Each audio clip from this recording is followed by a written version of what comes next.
So what's up sa inyo mga idol? Ako nga pala si Jmar PH. And bakit ko nga ba ginawa tong video na to? So kung mapapanood nyo yung part 1 is maiintindihan nyo. Bakit nga pala title nito is Memories?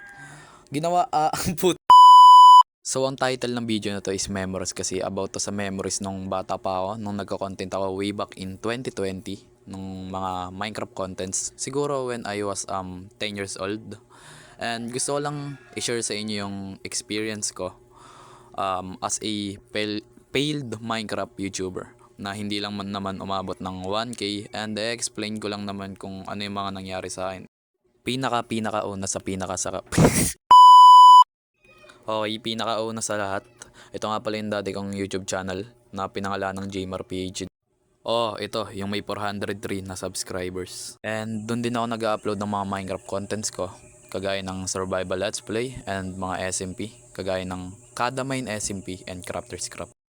At may tatlo nga pala akong best friend. Ay, tatlo pala kami pag nagsama. Dalawa lang pala talaga sila.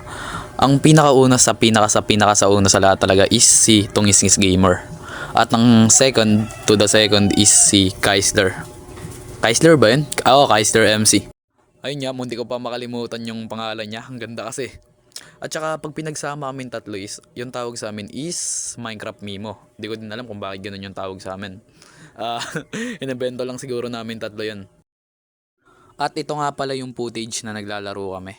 Wala dito si Tungisngis Gamer. Di ko alam kung bakit. Baliw kasi. At ito nga, nagsuntukan pa nga kami ni Kaisler dito. Nanalo ako.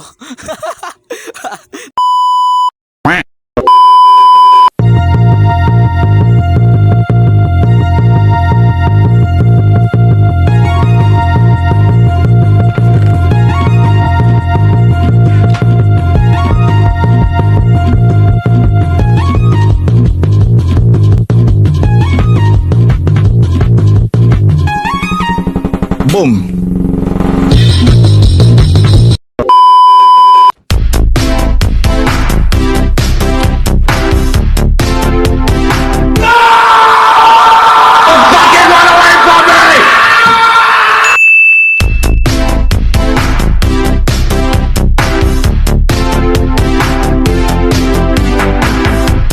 At ayun yung content namin na pag nagsama kami tatlo. At nakita nyo naman kung gaano kagaling mag-edit si Kaisler MC, di ba? At ayun na nga, andaya, may special things pa kay Tungisngis Gamer. Bakit sa akin? Wala, ako yung nagbuhat dun eh. Okay, tapos na tayo dun sa dalawa kong best friend. I-explain ko naman kung ano yung nangyari sa akin. So, way back in 2022, after 2 years ng pag-content ko, nung 2020, nahack yung YouTube channel ko na 403 subscribers. Kaya gumawa ako ng YouTube channel na bago ngayon. Okay, bago natin tapusin tong Memories Part 2, gusto ko palang magpasalamat dito sa tinuturing kong kuya na pinangalan ng Kuya Derek or Derek Plays sa YouTube. Hindi ko alam kung maano pa yung channel ni kuya ngayon.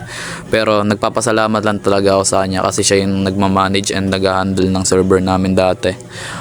Siya yung owner ng Crafters Craft and Kada Mine, yung sinasalihan ko pang SMP dati.